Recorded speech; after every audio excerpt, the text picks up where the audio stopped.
Now, live from the Pleasance Theatre, London, with special guests Phil Ellis and Simon Brodkin. It's the Insane in the Membrane first birthday live show. Insane in the Membrane. Here's your host, Rich Wilson.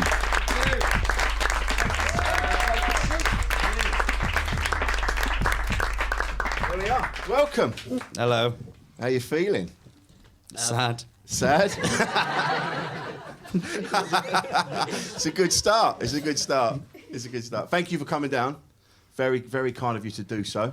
Thanks for having us. That's my pleasure. It's my pleasure. So, Phil?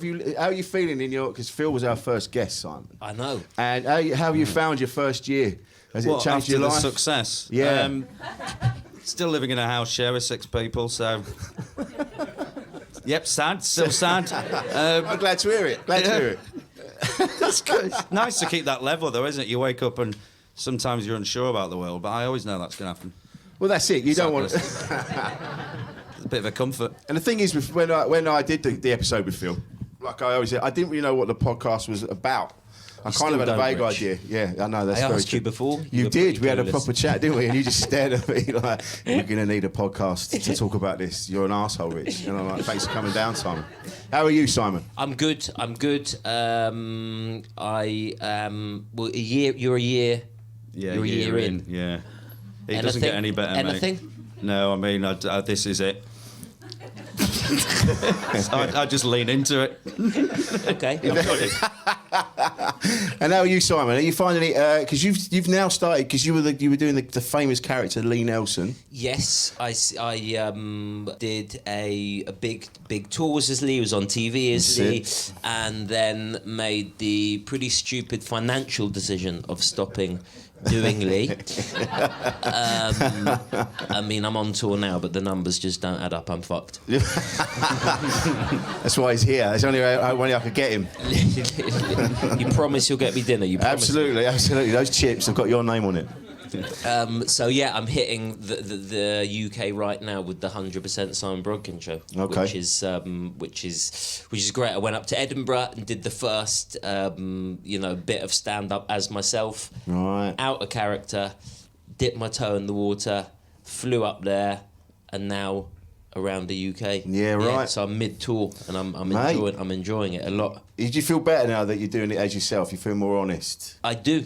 Yeah, I do. I'm only minutes away from crying. I can sense this.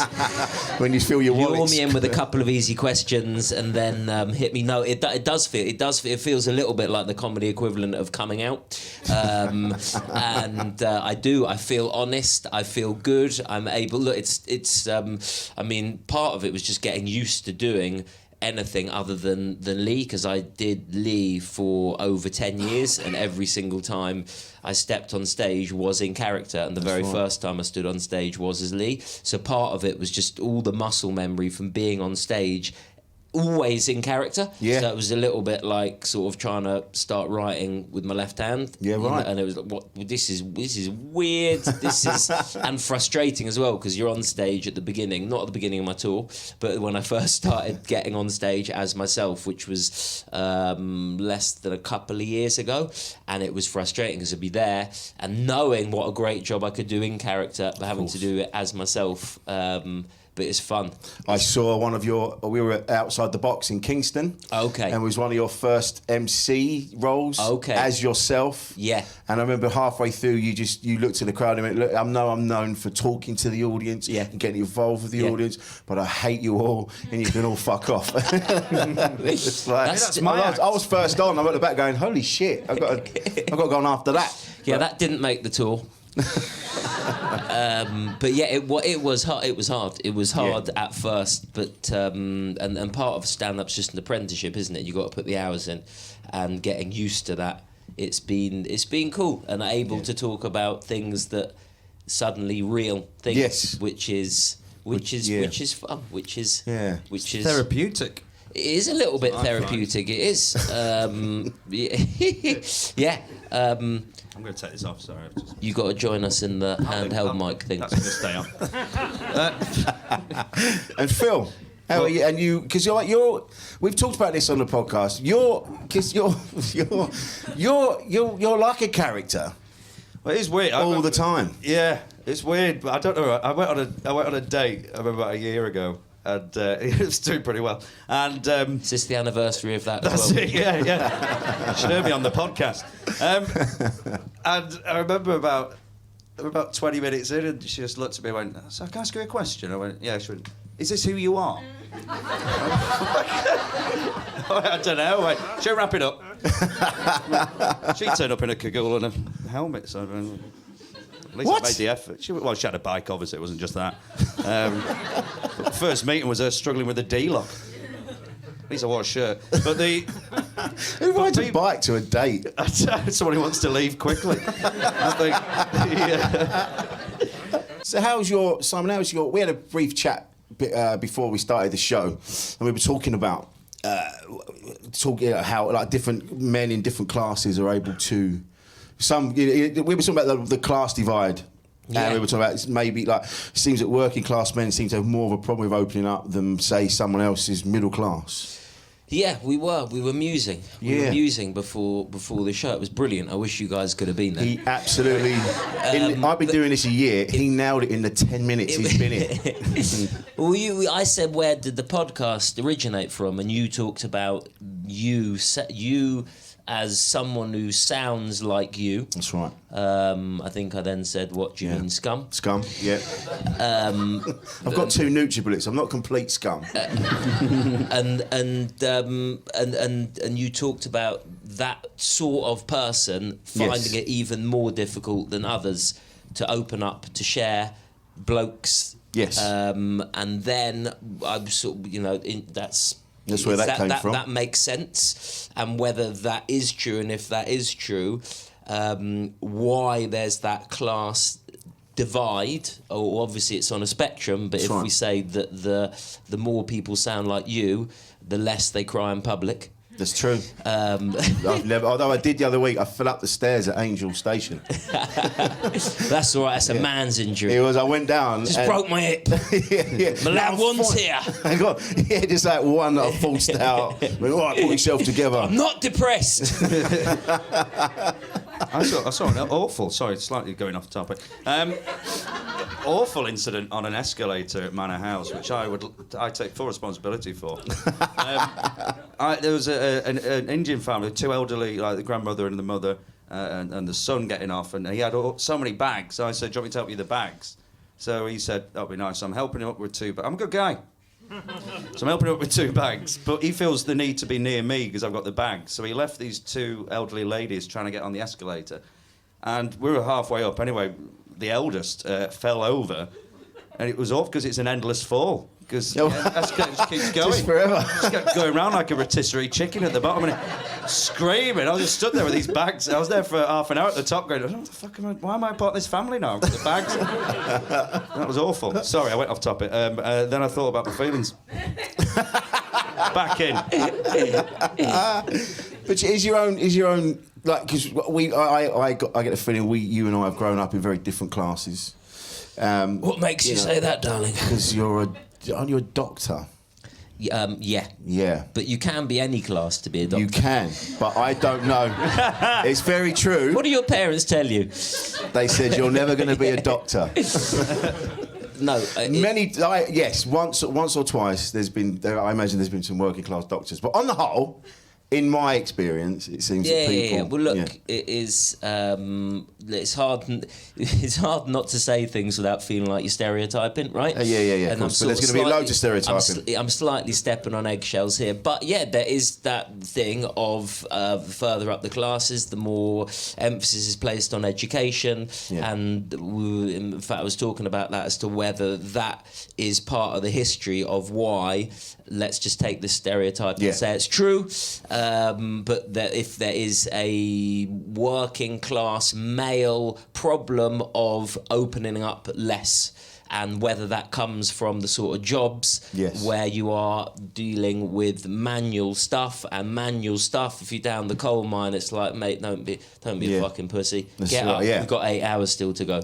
And whether there's that closing off because you had to crack on with your day. That's right. And there's less sort of let's talk about stuff, guys, and more I don't know. But it was yes, like you say, we're talking about stereotypes, and it's more broader than that. But I know when I was growing up, it was very much further education was never mentioned. It was always like, you're going to go to school and then you're going to get a job, and it doesn't even matter what job you're going to get. You're just going to get a job because eventually you're going to meet someone and you're going to have kids. Yeah, and that's going to be your life. And that was a lot of the people had that similar upbringing. So I mean, my dad was Mancunian, working class. His parents had market stalls up there, and I don't know whether feelings and him. It's just it's not happening. Well, really, it's not happening. I don't know whether that's because you got male, you got different generation, you got northern, you got working class. All in all, that means he hasn't even learnt the word love. That combination. I mean, Did you ever see your dad sad or crying or? I have emotion-wise seen very little. I mean, I've tried. I've hit him hard a couple of times, but nothing. No, it's that the emotion doesn't play a role in our relationship. Yeah, same with my dad. And because your dad. Hang on, who's your dad? Mr. Wilson. Imagine that. Because your dad, we talked about this on the podcast. Your dad was a military man. Yeah, my dad was in the Paras. My dad was. It's weird, because my dad was an orphan. He knew who his mum was, but she didn't want him. And he had 14 brothers and sisters and things, and she just kept putting him in homes and orphanages, and then he got into the army to try and sort himself out. And then when I was growing up, he was a forklift driver at a brewery. And he's just a very strong man. I don't know if it's because of his upbringing that he's had to be strong. My mum's very the same. She had quite a bad upbringing, but very strong, but loving. So they've always been... You've always been able to talk to them, and you've always been able to, and they're very much they love you, and I know that very much.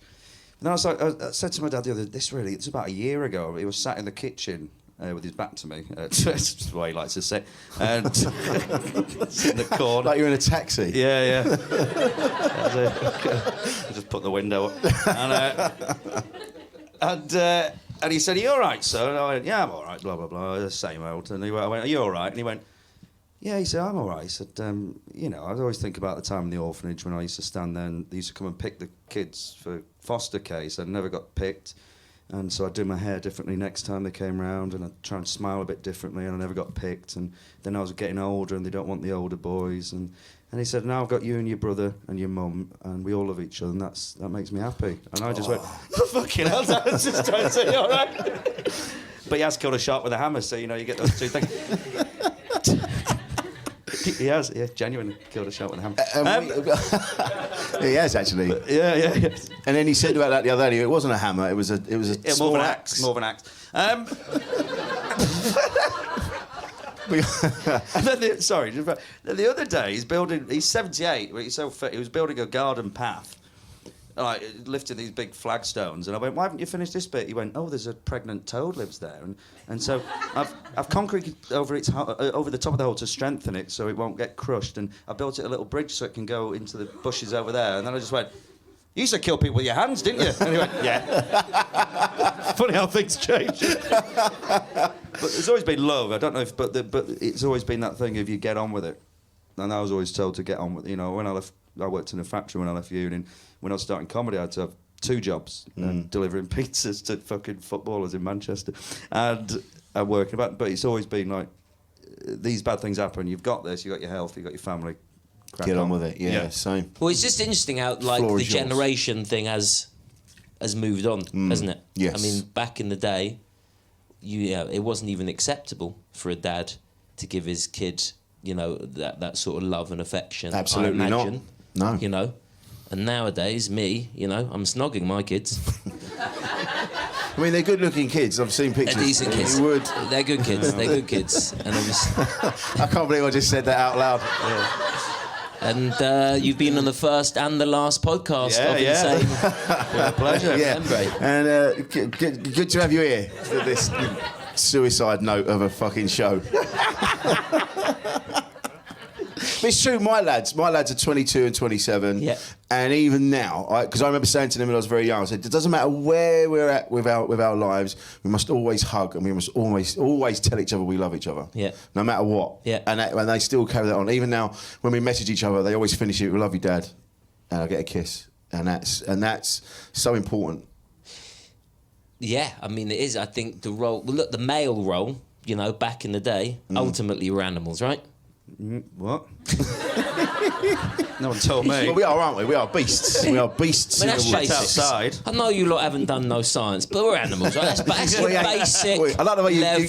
talking in a language that we understand as well. Less of the doctor talk. Rich, we're animals, all right? Listen, we're animals, okay? Got to translate for the two of you, right? We ain't done no science. Listen, frog, us, basic. But I love the way your dad protected the frog but killed the endangered shark. I know, yeah. Well, it turned out it was a sand shark, quite harmless. So the role of the male, right, was there's no room for emotion because our role traditionally was to go out, kill something. That's right. Drag it back, shag something, go out, kill something. You know, and the cycle will continue. But it's not obviously, it's not 2010 anymore. We've come so far. But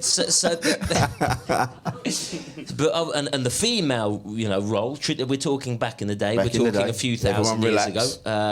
Yeah. You can feel all the ladies like they're sitting forward in their chairs like that. Go on then, straight white male. Come on. What do you have to say? Come on then, let's take this fucking podcast down.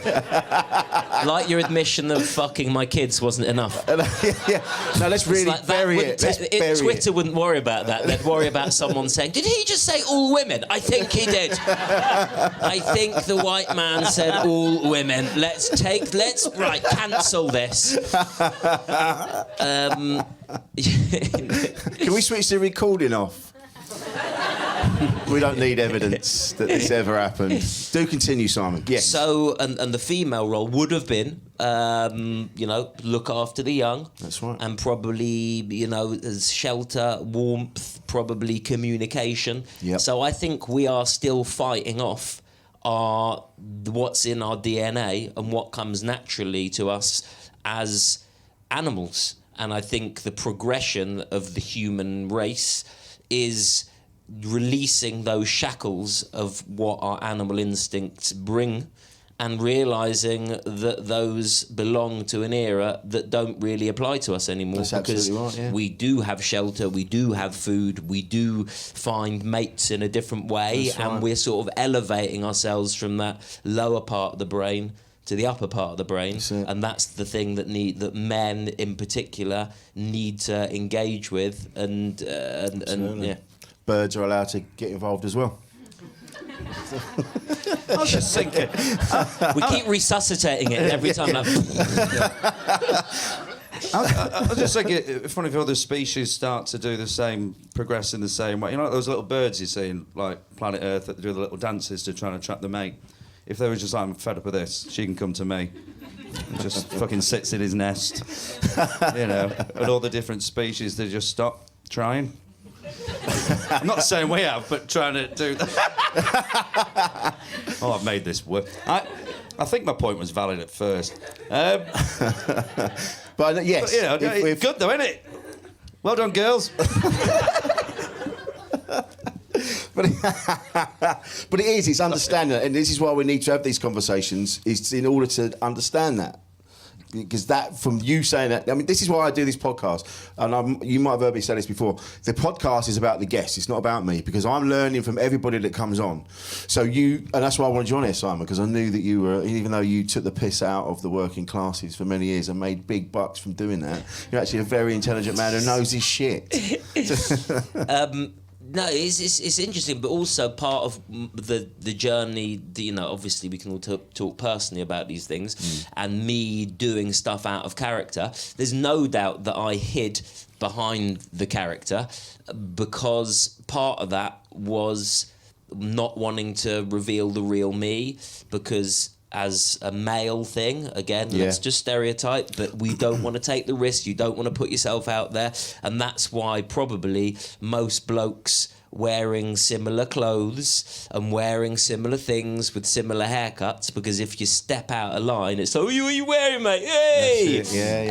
And no one, and you know, it's risk taking, isn't it? Stepping out there on stage and going, this is what I really think of stuff. That is the hardest thing I've ever done. Yes. Because just fulfilling a character and going, oh, he'd think this and he'd think that, that's easy. Now, it didn't occur to me when, you know, I started comedy, because being a character comic was all I wanted to be. And if someone would have said back in the day, why don't you try being yourself, I just wouldn't have wanted it. It was like, well, why do I want to do that? But I think part of that was subconsciously because you're hiding. That's what blokes do all the time, and that's why blokes have, in particular, a problem with mental health, because they don't want to be the person that admits to a weakness, that admits to being scared, that admits to being vulnerable. Yeah. And that goes back to the traditional male role of being strong, being powerful, and not showing a weakness, because otherwise, your pack, your crew, your tribe will think less of you. That's right. And they'll cut you off. And they'll cut you off. And then you'll die.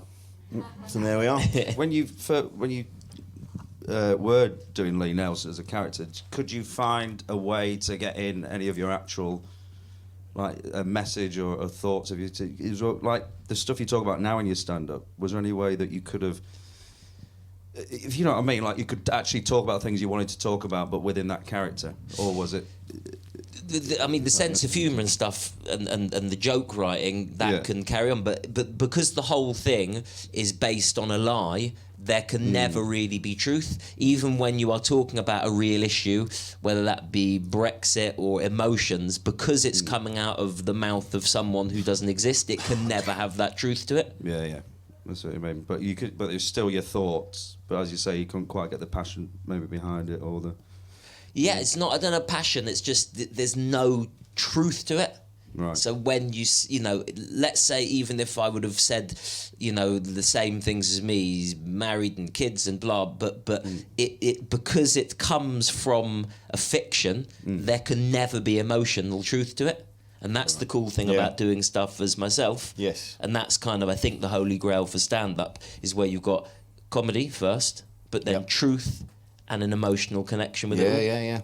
My comedy, since being really honest about shit I've done in my life, my comedy's is vastly improved, because I'm just being really honest about the times I've been a bit shit, and people go, oh yeah, I've been shit as well, and then that's where the humour comes from, is where we all go, fucking hell, and we shit.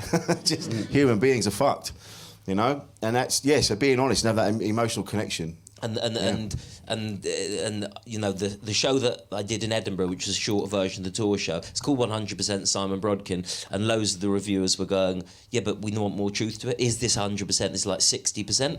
And I kind of didn't get what they meant until I've done another round of writing and another round of thinking, and okay, I get it. I was still pulling my punches. I was still doing too many rug pulls. I was still, the joke was ending by revealing that the beginning hadn't been true. Yeah. And I think that there needs, and it's more risk taking. It takes more balls. It takes more balls to stand up and do that, because you're then getting judged, and that, I think, the vulnerability is the core thing that blokes are worried about, being vulnerable. And there's that communication which women tend to have from, I don't know, earlier age, who knows whether it's nature, nurture, I'm sure it's all part of both. And when we think, oh, girls like pink, that's just because, you know, surely that's just some inner thing. Well, back in the day, it was blokes that was the who were considered the ones who would like pink. And society's just flipped that on its head. And now, of course, girls like pink. It's nonsense. It's a complete fabrication. But I don't know what, you know, but there's a communication openness with women that men definitely lack. And I talk about this, you know, me and my friend, I talk about this in the show. I go, me and my friends really don't know anything about each other. That's right. Other answers to hundreds of would you rather questions. Would you rather watch your parents have sex every day for the rest of your life, or join in Wants to Make It Stop? These are the things. I've got friends in here tonight.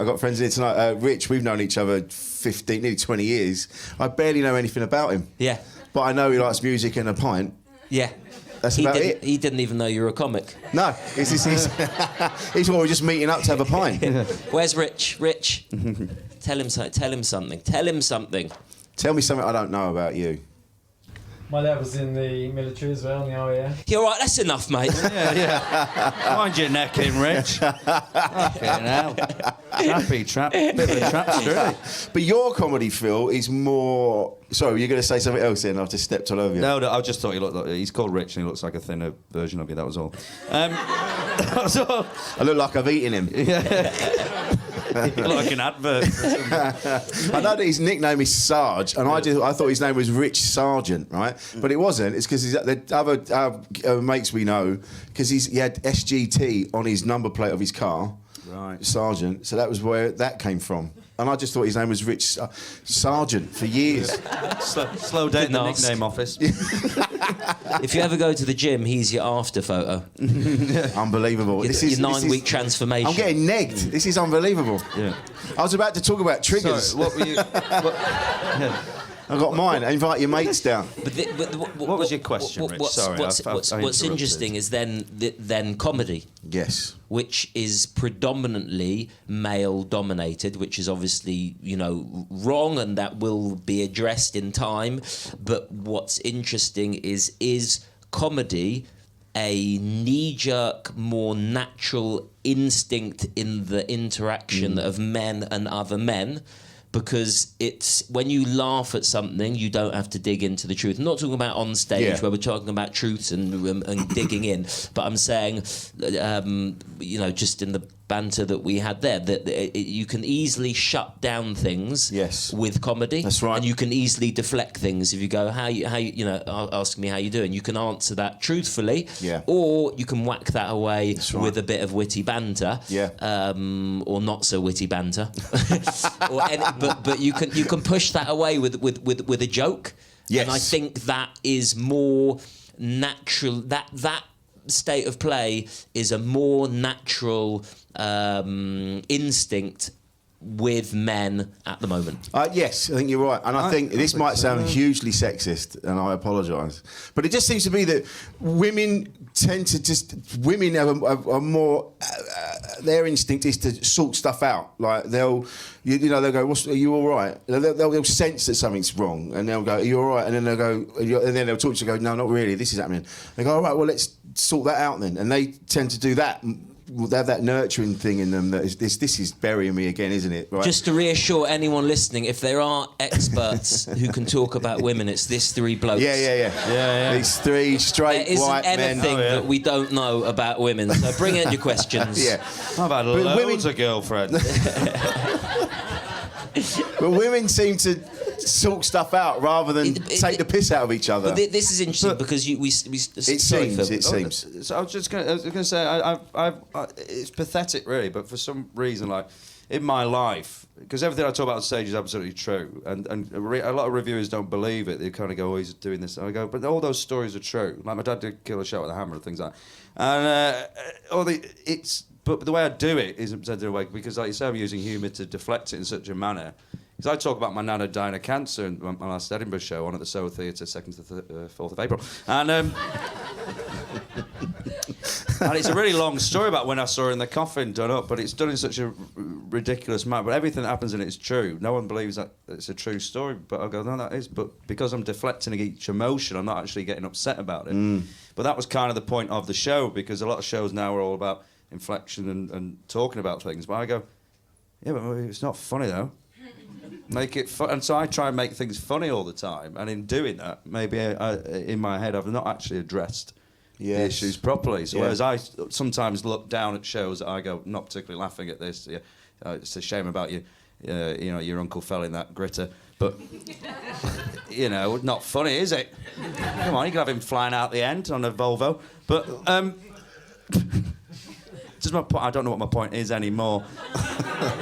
But it's that, and then I deflect. I make the story more light-hearted, so it just comes across as quite a trivial story when it was probably quite a life-changing experience. Yeah. But again, I laugh it up, and then I don't really deal with that, and then I crack on with Yeah, and it seems to be a man's thing. I mean, we've got many women have come today, and I really appreciate that, because if it was just left to us, it'd be fucking topless arm wrestling. But would you agree with that, ladies? Do ladies sit and take the piss out of each other and things like that? Would that be the case? Sometimes. But is that an instinct to do that, or is it, you know? It's like layers of it. Layers. Yeah. That's the problem, isn't it, with fellas? There's no layers. Like shit onions. More like a radish. Yeah. That's what I meant. It's interesting because it's hard not to start stepping into stereotypes. Yes. And we all are extremely careful about what we say, apart from Rich. I mean, yes. In 2020, one has to be extremely careful about what one says, and rightly so. But I wonder if that prevents some truths being talked about, or some current stereotypes that might hold some truth to them. And it is interesting as to whether there is I mean, we'd need to see. Presumably, you've got some stats handy. Yes. But you know, men. This is something that I talk about in the show. Men are 4 times more likely to commit suicide compared to women. Yeah. And okay, there'll be a couple of guys here thinking, well, that's because we're better at it. but there you know, there is. There is. Do you continue? Yeah. You know, there is. Look, the fact that we have this podcast. Yeah. You know, there is truth to it. There is some emotional stunting. There is some unwillingness to open up. That obviously there is a spectrum, and obviously not all women are sitting there going, "Oh my God, I've got to tell you everything," and not all blokes sitting there going, "What'd you just say, mate?" Yeah. You just, you know, but there is a spectrum that remains true today that will hopefully change in the future, where blokes have an issue with opening up, with honesty, and you know, the honesty that I'm finding, you know, my wife has taught me that honesty, you know, and learning from her to see that truth and openness actually leads to happiness. Yeah, you know, it's very freeing. If you're not worried about how you're coming across, and you can say to someone, "I'm really sad, I'm genuinely upset, I'm feeling awful," you know, which is it's cool, man. It unlocks so many. It makes your world so much freer, and you know, it's a blight, it's a disease, it is something that there is a huge problem amongst men. I think you hit it on the head. Like, it goes back to our old roles in the past. I think it's exactly where it comes from. And I have learned, again, like you've just said, I've learned about honesty and being more open from women. By women turning around and going, "You're being a dick. Why don't you just do this, and you'll be better. You'll be a better person." And that's been women have said that, not men. Never got that from men. It's always been women. I called you a dick all the time. You never. I think the actual point is you don't listen to men, Rich. Because I'm better than you. But it is weird. I've always looked for a partner who could fix me, which is pathetic, isn't it? But every girlfriend that I've had in long-term relationship has been with someone I think who could ground me a bit, sort me out, and I think and there's always that obviously that famous cliche behind every strong man is a strong woman kind of thing. Rolling her eyes. But I mean, yeah. But you flip it, and I don't know if I always think partners, you know, you give each other something that they haven't got, and that's a good relationship. But that's it, yeah. Yeah. Sorry. Did a cracking gig in Scunthorpe the other week. Deflect. But I had a counsellor at uni as well. This is interesting because you were saying you used comedy to deflect. I remember when I was at uni, I went to.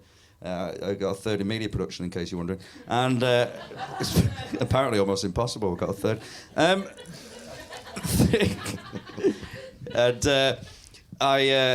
I just used to go in and joke for an hour. I never talked about any of the stress I was having. That's why I went in the first place. I just go in and joke every week, and then And then she fell in love with me, which is really weird. So it sounds pathetic. I know it's hard to believe as well. She did, yeah, because I remember going in one day and it'd been raining. And she went, I just want to tower you down. I thought, this can't be a healthy relationship for a counsellor. I never got that from my counsellor. No, I know. It was like, you haven't paid me for last week. Yeah. You're causing me anxiety, mate. You want to back off? Yeah.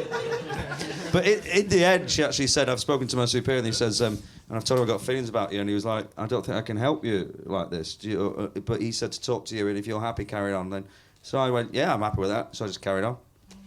Still fucked. I was just flattered. Have you had counselling? You've been to talk to anybody? Yeah, and I think that every single human being should. I agree. Absolutely agree. We are such complex machines. Yeah. We are so, talk about the lower brain, the higher brain, and all the stresses and strains that are amongst every single one of us, that we would, emotions get out of control. And when a problem shared is a problem halved goes the old adage. Yes. And I really believe that there is truth to that. When you have someone, bounce back and hear what you've got to say and puts things in perspective. Yeah. And it doesn't necessarily take the most skilled psychiatrist to do so. No. Often it's just hearing and calming and going, you realise, let's actually take a step back from the emotion. Let's look at some of the truth here. Yes. And, certainly, I mean, I just cannot imagine that not every single human alive hasn't felt awful despair, loneliness, sadness, and it is something that can spiral if you don't get that put in check. Yes, absolutely. And talking to someone can just be that, okay, I get it. Yeah. And that calm that I imagine, there's many suicides happen simply because that airing of the problem has never happened. Well, that's it. Yeah, you think you're the only one that's feeling that way. And so that's why communication is so important. That's why you lot coming out here tonight and making an effort and coming down is so important, because it's so easy to go, it's Sunday, it's raining, just doing this is hopefully it will make you'll go, I feel like I achieved something today. I went out, I did something. Do you know what I mean? So even on that level, just that communication like this is so important, and we seem to be shutting ourselves away more and more. It feels like. Do you know what I mean? With social media. Yeah, with shit like that. If people want to follow me, I'm on Insta, Twitter, Facebook. Are you Simon Brodkin now? Simon Brodkin, yeah. The Lee Nelson channels are still available. So no, it is interesting, this new area of social media. I think the thing that I feel on an emotional level to do with the negativity social media is bringing, not necessarily the hiding away, but the presentation that every single person is making of themselves. Yes. That one of the big things that has led to unhappiness, for everyone, I assume, is comparison. Yes. We are tribal animals. We look at other people in the pack and we compare, and it was probably healthy, a few thousand years ago. But now, this comparison, which is totally natural, is now having something unnatural brought into the equation. Yes. Which is filters, angles, Dog's ears. Dog's ears. I'm looking at some of these people tonight. Not a single dog's ear. It's ridiculous. And people are pushing the. I mean, I always think, even Kim Kardashian wishes she looked like Kim Kardashian. Because the people that they are pretending to be do not exist. No. It's a fabrication, and it's dangerous because people are looking at that. And we all do. You compare, be it whether that's beauty or whether that's career or fun or just the friendship. We're comparing ourselves to things that don't exist, and I think that is and will lead to tremendous sadness. It will, yeah. Even little, like taking photos of yourself You do the angle, you do it up there, like that. Even I know how to do that. And I'm like, I'm 48 years old. What am I doing? I'm stood in the toilet in a pub like that going, that's what the people want. I'm in show business, for fuck's sake. New year, new me. It's bullshit, isn't it? It's absolute bullshit. No wonder we're all fucking sad. But the other thing is, like you were saying, people take stuff on social media at face value that is what they look like, that is what they are. Because my social media is the most depressing fucking hole you can fall down. I just... It's just you. Your social media is single-handedly saving lives. Yeah, it is. People looking at it going, well, at least my life's not that bad. He's going to buy another pot noodle. Well, but I find it funny to present yourself as this. I've been told not to by my agent several times because people believe it. But I just find it funny. I'm just going, this is... I genuinely had a super noodle wrap the other night for tea. Share it with people.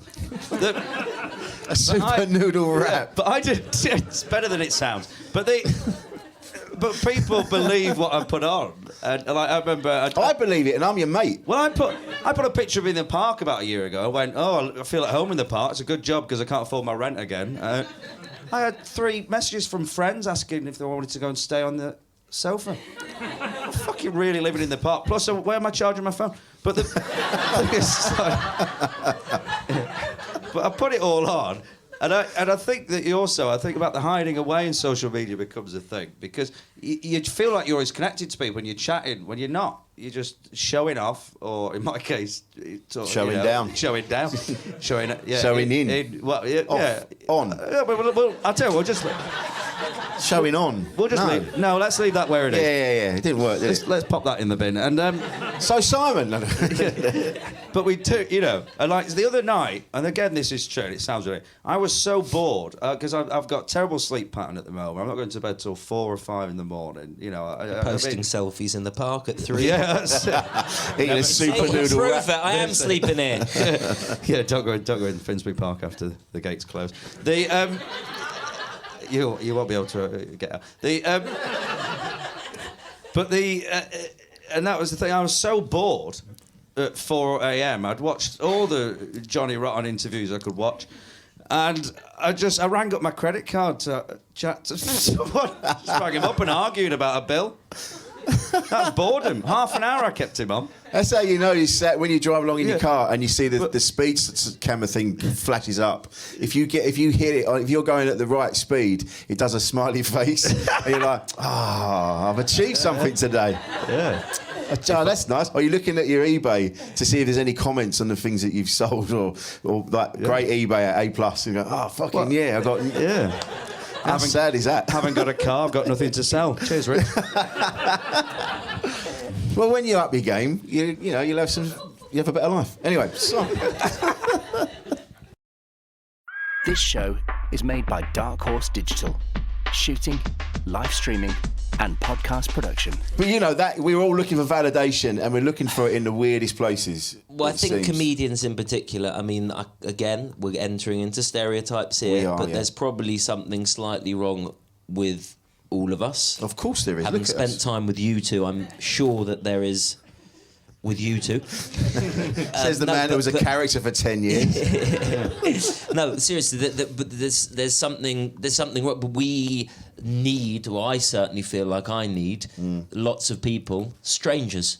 Strangers. I mean, they're laughing, and I'm loving this.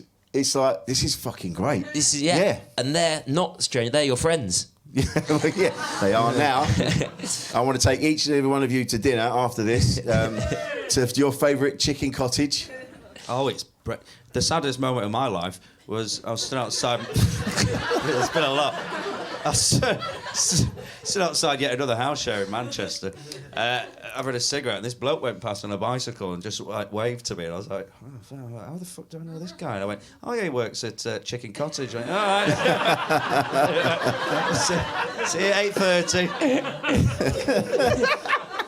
But you're right, it's something wrong with us. I think that comics are particularly vulnerable because we're particularly looking for external validation, which is the worst type of validation to require because it needs other people, and who knows, what...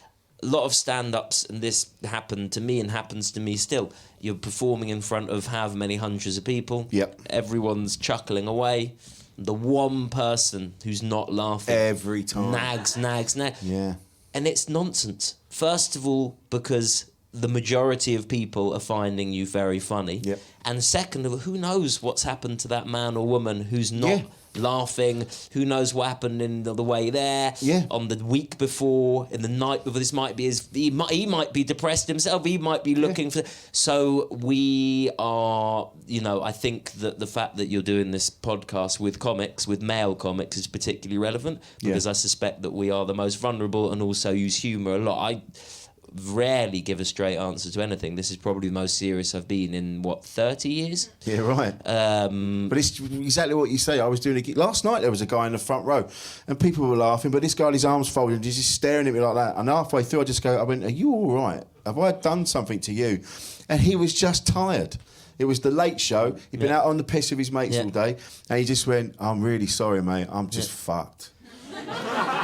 And I went, okay, why don't you have a sleep, mate? But I've had it again. There was. I remember years ago when I first started. Fuck doesn't mean tired, just to give you. Oh, really? Yeah. But I'm well, sir, mate. I'm fucked. I'm fucked. I've been fucking all day. Yeah. But there was a woman, and she was at the back of the room. She was at my eye level, and again, she was just glaring at me. And I'm carrying on. I just saw, and I hadn't been going very long, so I mishandled it completely. And I went, "What's wrong with you? What's wrong with you? You fucking no one else is laughing. What's wrong with you?" Yeah. And she said, "I don't mean to piss on your chips, but I've just lost my mum. I've come to a comedy night to forget." And all I've had to do is stare at your stupid face. And she was really angry. And I was like, she obviously hadn't dealt with stuff, but I didn't deal with it very well either. I just sort of stood there and went, "So here's your next act. Your next act is..." to bring them onto that. So yeah, you don't know what's been going on in people's lives. I'll tell you a bad gig though. If I've done a gig where the person who doesn't laugh. I remember doing an Edinburgh show with the person who didn't laugh. That was the only person. An hour of that. Fucking awful. Just one. I know, what is your fucking problem? I've told you. I'm sad. I keep talking about super noodle sandwiches. It's making me sad. Well, Simon was just talking about. He goes, "Here, there's hundreds of people," and I went, "Hundreds?" It's just like, I wish. just one Over bloke. my career, I've got to hit double digits. But you're right. Yeah, it's odd. Another thing on social media is which I think will change. I cannot imagine that the level of abuse that is allowed unchecked it's on insane, social media, yeah. which no matter how thick a skin that you have, when someone is nasty and vindictive to you, which happens to anyone in the public eye, it gets you a little bit. And the fact that you can just get away with that. Yeah. Like people... I don't know who these people are to take the time out. But what kind of life have they got that they're happy to be to not have their face as their avatar? There's trolls, They spend their life. They wake up in the morning and go, "Fuck yeah, gonna ruin some lives." What kind of a person's doing that? What's the thinking? And I think that's another a nasty, vindictive, horrible thing about social media. I cannot imagine that in 10, 20 years' time, that writing anything to anyone will be allowed. You can't be. It's really. I mean, look at what happened with Caroline Flack, which is so tragic and could have been so avoided. Any trolls in? Statistically, there must be one of you. The one with the dog's head. I did. I died on my arse supporting Adam Buxton once, and it was the worst. It was at the Shepherd's Bush Theatre, and fuck me, it was a long 30 minutes. They just hated me off the bat. I walked out and just went, "Oh, there was a pillar." I went, "This is stone, wood, metal, 3 elements coming together for comedy." Nothing for half an hour after that. And it was awful. But I did the 30 minutes, and then there was a misunderstanding where they thought I was racist, but actually I'd said blind person. I was having a go at blind people. And they sort of said... So you were sightist.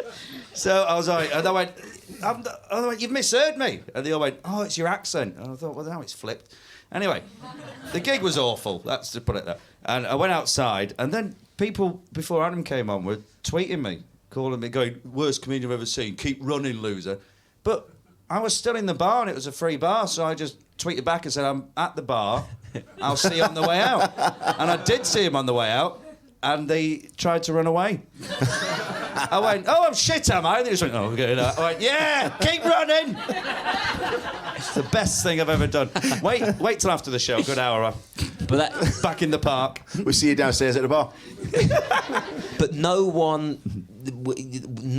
does say these things to your face. No. And that hiding means people take that as carte blanche to be able to just say and write whatever they like. But That's people right. don't have the dynamic of interaction changes on social media. Did you get that as Lee Nelson? Because Lee Nelson, his character is quite bold and brash. And Lee definitely split people. I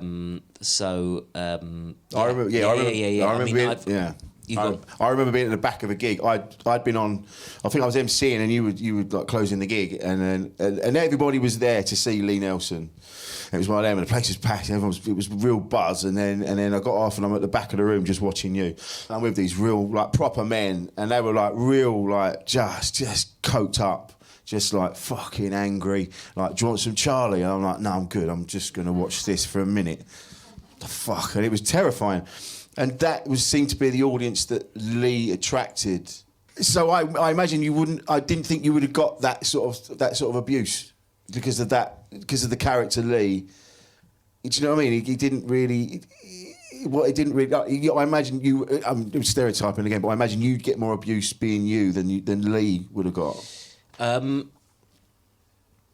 think Lee, look, with any sort of comedy, it's, it splits people, and what one person finds funny and the other person doesn't, there is just you what? Yeah. Just, it's a bit like persuading a Remainer to vote Leave. Yeah, right. It's just like I cannot understand how you can find that funny.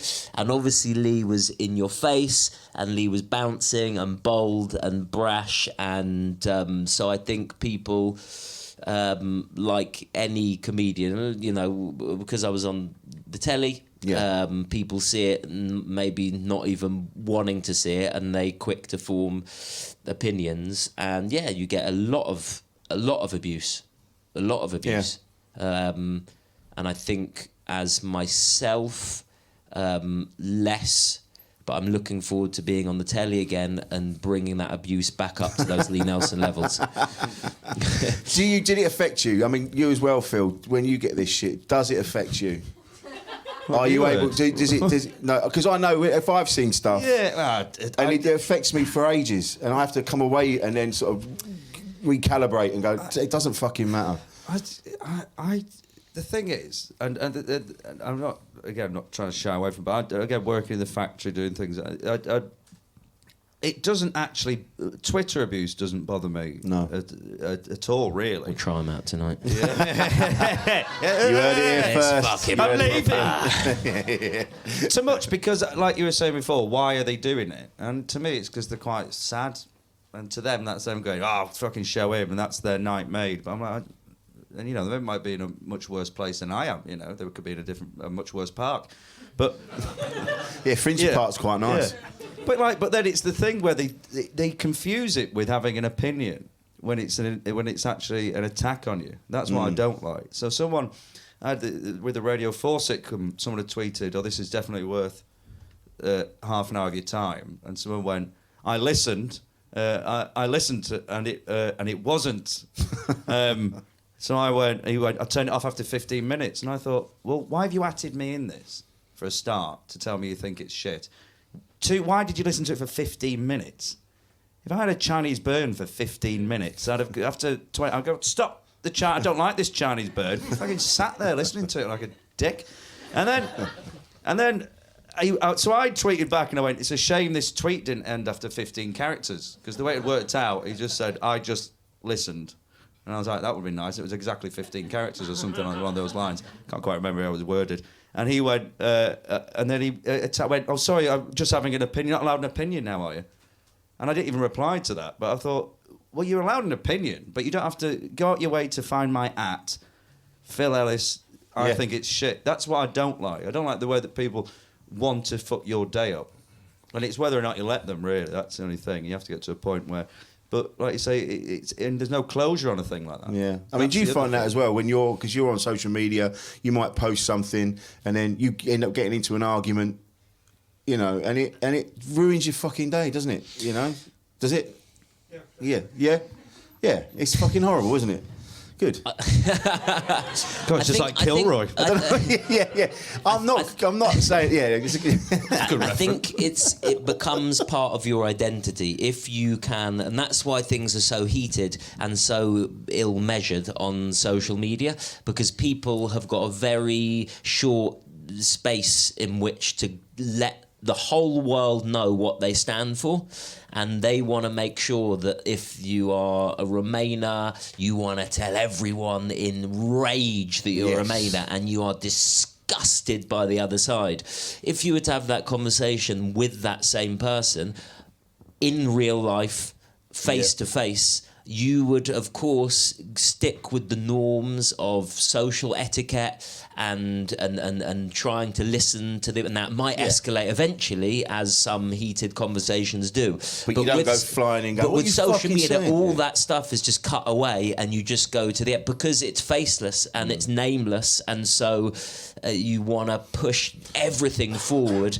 And also, it shows every one of your followers, look at me, look at what I stand for. Look, I really fucking hate this, or I really love this.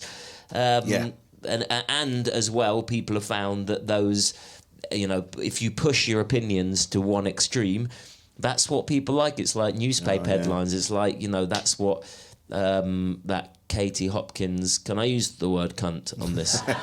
Absolutely. Great. So that cunt, Katie Hopkins... has you know, that's what she has built her thing on. You say the most fucking disgusting, outrageous, sickening, nauseating thing you can do, and what does that do? Well, first of all, you attract all the other fucknuts out there who think the same.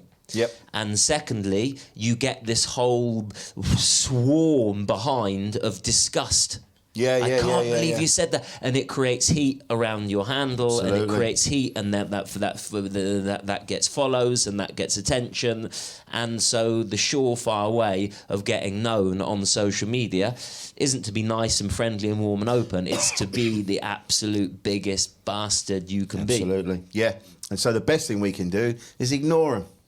Yeah, that's all we can do. And spread positivity. But there was this, like, with all the coronavirus thing that's going on at the minute, everyone, like, the propaganda behind that, it's like, it's going to wipe us out, it's going to do this, it's going to do that. And I saw a video the other day, 2 doctors going, everyone, like, chill out. Everyone relax. This is what's actually going to happen. You can't catch it from this. You can't catch it from that. More people are dying from flu than this, that and the other. But those videos aren't getting shared. It's the propaganda and it's the fear and it's because people get wrapped up in it. Many a politician is making, you know, inroads with doing. You go for the outrage. You look at the front page of most of the tabloids every day. Look at the outrage. If it's not migrants, it's the weather. If it's, you know, it's killer storm. It's, you know, flooded. It's because those things, again, set off our basic Neanderthal brain. And that's what makes us react. And that's what you want. Yeah, like chicken licking. Like, the sky is falling, and it's not. The sky's fine. We've just got to stop putting things in it that shouldn't be there, like carbon. But that's all we can do. Yeah, but funnily enough, that should be getting the real Daily Mail front page headlines. Yeah. There is a bit of a reason to panic about that. And of course, then Donald Trump, the man who has, you know, made his political career anyway, out of fear and whipping things up, and migrants are swamping us, and all Muslims are evil. And then when it comes to climate change, which is the real thing where you could go, you know what, scientifically, there's a damn good case for starting to panic now. Not panic, but we need alarm, should we say. And of course, he quoted, didn't he, at the UN conference saying, everyone needs to just chill out about this. We're all going to be fine. Yes, but we can't change that. We can't change Donald Trump. What we can do is look after our little area, and that's all we can do. Like, be nice to the people around you. Do your bit. Like, don't don't be wasteful. You know, just look after your little area. Then that will spread out to the next person, the next one. That's all you can do, and just don't panic about it. And then that's important, isn't it? Just don't believe the hype. All right, do your bit for your little bit, and that's all you can do. Yeah, well, the attention all goes to the nutters, doesn't it? Yeah. So most people are nice, most people are reasonable, most people are decent. But, you know, what we've seen with the frenzy recently on social media across everything, and, of course, whipping up the sides with Brexit. Brexit's been so divisive, so creating these two teams, yes or no, which has led to a nasty stench across the whole of the UK. This is it. We should be coming together. This old format of still having to vote for red or blue. The whole world should be coming together and going, actually, this is a bit fucked. We need to work together, but we're not. We're still, because we're all different tribes and we're all different things and this and that. We're just still at each other, aren't we? Instead of coming together, going, because we just one day we're not going to be here. Are you all right, Phil? I'm not very good on politics. Can we move on? It's gone a bit dry, isn't it? Got some really cracking stories about, primary school. If we could move on. How was primary school for you, Phil? Oh my God! I remember one day I went to gym and. Were you not good in PE? I don't know why I got in gym. Fucking, I've been Americanised. Sorry, I was just out a bit of band. I felt I'd spoken for a while. So no, you're right. Yeah. I forgot they were there after a while. Just me and Simon leaning in. But it was a really nice. It was a very important conversation as well. But we just solved the corona. We'd solved the coronavirus. We have solved that. Climate change. Trevor Furbies. Yeah, where are weren't they? Where are all the Furbies now? Because they're still on the planet, aren't they? Come on, mate. Let's not really talk about Furbies. Fuck yeah, it. but that blows my mind that all the stuff we've ever had is still on the planet somewhere, isn't it? It's still somewhere. Just because it's not in your house, it's still somewhere. Mine's not. It got shredded. Another story for another podcast. Pogs. What? Furbies, right? Now I've got a question for you because I feel like I've had a bit of an epiphany or whatever in this moving from character hiding to myself opening up. Yes. You talked about your history and your, that you always. You found it difficult, presumably, and unnatural to open up, and now you're doing this podcast. What was the moment for you where you thought, actually, you know what, there is something to be had in saying what you feel? I think I'd led a dishonest life up until the last couple of years. I wasn't happy with myself. I didn't know why, and I was doing all manner of things. I was fucking up every relationship I've ever been in. I wasn't being honest with how I felt about things. I was always projecting this image of myself that I thought people wanted to see, and then I was doing things behind their back, and it just got very complicated, and I wasn't very honest. And it was someone said to me, a promoter said, "You're just not an honest person, Rich. You're not. I don't know how you feel about things. I don't know who you are. You're not very honest." And I thought they meant like going in your handbag, but what they meant was like. Emotionally, like I wasn't honest, and so when my marriage broke down, that was the last. I was like, "Fuck, I've even fucked that up now. Why have I done that?" And it came from that. It was like, right, be honest, and that's the hardest thing in the world is being honest with yourself and go, "Yeah, I've been a bit shit. Right, how do I stop doing that?" And that's where this all comes from. And now I get a real kick from people. Now people trust me. People listen to me, and they go, "Yeah, I believe what you say." You know, and it's worth its weight in gold, and that's where this comes from. I'm very honest. Sometimes I do say the wrong thing. Sometimes I do put my foot in it, and sometimes I do.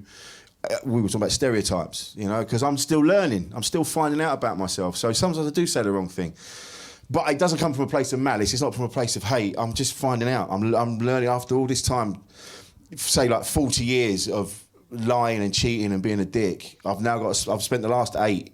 Trying to figure it out. So that's where all this comes from, you know. Sometimes I get it wrong. I had a conversation about trans people the other day, and that's not my area of expertise. And I won't say what I said, but luckily I was with friends, and they put me on the right path because I didn't know what I was talking about. What's wrong with people that like trams? malice. Don't My point Form of was, transport. it doesn't come from a place of malice. Yeah. All I said was, I don't understand it. I don't understand how that must feel to be in, like, you're in this body. Like, if, for instance, I look like this, but if I was to say, well, I actually feel like a woman. I actually identify as a woman, yet I look like this. And I was having that conversation going, wow, I can't even get my head around that. And I said something like, oh, that's fucked up, that's mad, that. And I didn't mean it like that, you know. It's just that I don't understand it, and that's what, you know. So yeah. Yeah, man. Well, two things. First of all, fucking high five for the journey you've been on, because I suspect you feel a hell of a lot better. Thanks, being man. honest. Yeah, I do. Yeah. And you've managed to monetize it with the podcast. I haven't made a fucking penny. All the money this is going to these two. And secondly, although producer Paul paid for these. So, yeah. they're good. They're good. They're good, aren't they? The boxes on the mic. Podcast. No one can see this, mate. So professional. I love that. A year in. What? They're not watching I don't like this. Fucking hell. I don't like this honesty. You can fuck off. The producer said I was on the telly. And secondly, what's interesting about your trans, learning curve, error, whatever. Part of the reason I think social media can be a force for bad as well as good is the rush to judge, the cancel culture, the rushing, the pile-ons. Had you made that mistake on social media, would have been fucked. Yeah, who knows where it would have gone? Because people are so unforgiving and so quick to judge and so ready to jump on things. And I think that's a really negative thing about social media. And if we're talking about men's mental health, that has no doubt contributed to some people being in a very, very, very bad space because they've said, done, acted upon something on social media, or it's got out there, and then social media has reacted to it, and it can be vicious and brutal. And what's so ironic is it's by people who claim that they are warm, friendly, loving. Well, where is the forgiveness in amongst that? Yeah, that's exactly it. And that's why people are now, the best thing you can do is ask questions if you don't understand something. Like we were talking about the stereotypes of men and women earlier, you know, and that's, ask questions.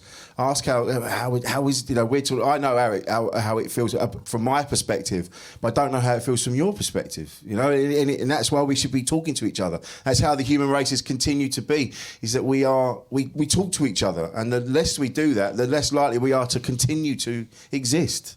And that's where social media is putting a block on it all by just going, no, you're wrong, you've said the wrong thing, so you're out. And that's, I think we need to do more of this, more hanging out together, I think. Yeah. You know? Amen to that. Let's all go out after this to the park. Yeah. Oh, no, not after dawn. Back to yours. And we're all on a learning curve. I mean, everything we do, there's things I've done in the past, career, out of career. You know, you make mistakes, you learn. Some of it's just because of sheer ignorance that I didn't realise that joke might have offended someone, because we're obviously we're in the jokes business, and jokes need to push the boundaries and need to be at the edge. And sometimes the edge is always moving, you know, and it moving bloody quickly, and rightly so. We're progressing as a civilization, but that edge is moving damn quickly, and something that was acceptable even 10 years ago is now no longer acceptable. And we're going to make mistakes, but damn, people are going to be quick to judge. Yeah, but we need to make those mistakes and have the chat about that. Go, you shouldn't have said that. This is what you should have said. You go, oh yeah, fair enough. And that all comes from communication. We have to wrap this up. I've just seen the time. But do you have things in place to take care of yourselves? Like if things get a little bit much, do you have a way of calming yourself down and taking yourself out of things and just going, all right, okay, let me process what's going on? Like when things get a little bit much, do you have a way of coping? Well, exercise is a big thing for me. That's saying? just kept me sane, and I think you'll be a lot happier, Rich, if... I've got a personal trainer now, thank you. Just got to start working with him. No. She's a brutal woman called Laura. She's fucking horrible. But exercise has been, for my mental health, massively, because there's always 1,000,001 thoughts going on in my head, and always 1,000,001 holes to go down. There's ruminations, regrets, double thoughts, overthinking, overanalyzing, because that sort of brain I got. And exercise is just a win-win. Absolutely. I since being with Laura, the personal trainer, I actually look forward to getting there. She's a beautiful woman. She's lovely. She's great. She doesn't take any shit. But she's also in that moment when you're in the gym, there's no fucking about. It's like I'll say to her, I can't breathe, and she's like, you can breathe when we finish. It's just shit like that. Yeah. But I look forward to going. She's sitting on you, is it? She's 85 stone. She's the medicine ball that I fling around. What about you, Phil? Well, I won't be asking for Laura's number. So, how long have you been with us? Week 1. So, it's been two it's really weeks. out of order. I don't know anything like this. It was nice. I did the typical thing a man would do in that situation. I had to go at Rich. I wish I could I'd try alcohol. That's it. That's all I've got. So if exercise isn't your thing, just get pissed. Aim for a bottle of wine between £8 and £12. You're probably going to get a decent bottle. 8 to 12. 8, yeah. But you can get 3 for that. we don't. You can't see what you're drinking in the park. I surround myself with nice people. Obviously, you and me, Richard, very close friends. We are. And Simon, I don't think we're getting to that point. We'll get there, man. We'll get there. God, I really like that. I don't know. I didn't get a handshake. It's fine. No. It's fine. I think that's it's important to give yourself a good network of friends, and the people that you that don't particularly judge you. Like you say, we all make mistakes, and you try and learn from them and move on, etc. That's very important to me. I do need to exercise because I do know a lot of my friends have said how therapeutic it could be in more than one way. As in you clear your mind, your space, and you go out there and run. But I tried to quit. I need to quit smoking. That'll be good. You did a TV show about that. Sunil and Jade Adams got paid Sarah, a TV show to stop smoking. And they all smoke more than they did before the show. 40 to 60 a day. But that was it. I had a personal trainer, and in the documentary we'll put you with a personal trainer. Get into your kit. So I said, I'll get my kit when I get there, and I just trim my jeans with scissors. And I thought, oh, that's funny. Anyway, but then I had to run to and from a tree twice. I did 3 burpees, and they made me stop because my heart rate went into the danger territory. and I went, this isn't, you need to turn your life around. I ate smoked mackerel for 3 weeks. And now you're back to the super noodle wraps. That's it. My problem is the things that I use to calm me down are vices. Yes. Never done drugs though, so that's the one thing. Or gambled. But, there you go. So if wine doesn't work or exercise doesn't work, get a really furious coke habit.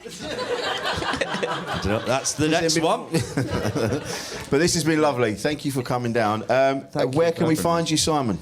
On tour, 100% Simon Brodkin. Nice. Go to my website and get yourself a ticket. See you there. And Phil? Finsbury Park. Yeah. Or just bothering someone at a bus stop. Doing a Soho run, 2nd to the 4th of April at 10 p.m, I think. It's my last ever Edinburgh show of war. I don't have to go on about it, but I did win the Edinburgh Award in 2014, panel prize. And it was a good 5-star show. Please come. And I'm going to be at the Soho Theatre March 20th and 21st. Do get your tickets. 20th is selling all right. 21st could do a bit of a push. So do come to that. That's my Edinburgh show from last year. None of what we discussed is in that show. It's nothing but fun. thank you so much for coming down, and thank you for your continued support this year. This podcast wouldn't be what it is without you guys tuning in and having a listen, and I really appreciate each and every one of you for having a listen. And we've got more great guests coming up for the next year. This has been, I can't believe it's been a year already. This week, I mean, like, when I started it, as Phil said, I didn't know what it was about, but now we're a year in, and now we're changing lives, man. Well, maybe not. We're trying to change Phil's life. But thank you for coming down, and thank you to producer Paul for all your hard work. You make it sound the way it does, because if it was just me, it would be just me sitting in a car crying, talking into my phone. I just want to make some friends. But thank you for coming down tonight. And can I have a round of applause for my wonderful guests, Mr. Phil Ellis, Mr. Simon Brodkin. And we're going to go downstairs and have a pint if the bar's still open. So thank you for coming. Cheers.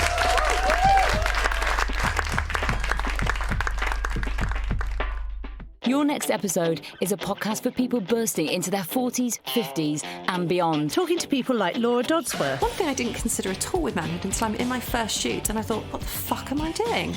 I was on my knees in front of a man I don't know at all, photographing his penis. I thought, oh, I'm going to be doing this 100 times. And people like Sober Dave. When you give up drinking, you feel everything. You know, all your emotions come out because before you'd numb them before. So all of a sudden it's like, what is this? What? How am I going to deal with this? You know, before it'd be, I'll just get drunk and it'd go away. I'm Amy. I'm Louise. Join us for your next episode. Buy your favourite podcast app.